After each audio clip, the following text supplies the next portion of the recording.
जी हाँ दोस्तों, नमस्ते प्रणाम। कैसे हैं आप लोग। खेसारी लाल यादव जी का एक अपडेट आ चुका है। एक सॉन्ग आ रहा है कल खेसारी लाल यादव जी का, जिस सॉन्ग का नाम है यूपी बिहार। इस सॉन्ग के बारे में बात करने वाला हूँ। जैसे कि आप पोस्टर में देख सकते हैं, यहाँ पे मैं आपको दिखाने की कोशिश कर रहा हूँ। उससे पहले आपसे रिक्वेस्ट करना चाहता हूँ कि वीडियो पहली बार देख रहे हैं, चैनल को सब्सक्राइब नहीं किया तो सब्सक्राइब कर लीजिए, बेल आइकन दबा लीजिएगा, तो नोटिफिकेशन आपको सबसे पहले खेसारी लाल से जुड़ी खबरों का मिलता रहेगा। जी हाँ दोस्तों, चलिए इस वीडियो को शुरू करते हैं। इस सॉन्ग को गाए हुए खेसारी लाल यादव जी, और उसके साथ गाई हुई है सिंगर प्रियंका सिंह जी, और इसको म्यूजिक दिए हैं इस सॉन्ग का प्रियांशु सिंह जी, जो कि प्रियांशु सिंह का म्यूजिक जो है कमाल का होता ही है।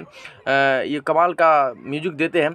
और इस गाने को लिखे हुए हैं पवन पांडे जी। जैसे बैगन ले ला गाना, जो कि बहुत ही हिट हुआ। कई सारे गाने जो है पवन पांडे जी खेसारी यादव के गाँव के हैं, उनके पड़ोसी लगते हैं। और खेसारी लाल यादव जी के कई सारे गाने वो लिख चुके हैं, और ये भी बवाल का सॉन्ग होने वाला है, बवाल सॉन्ग होने वाला है और कमाल का सॉन्ग होने वाला है। आपको ये खेसारी यादव की खबर सुन करके कैसा लगा, कमेंट में लिख कर जो बताइए। खेसारी यादव गाने आपको कैसे लगते हैं, कमेंट में लिख करके ये भी बताइएगा। धन्यवाद दोस्तों, भगवान करके हमेशा खुश रहे। नमस्ते प्रणाम।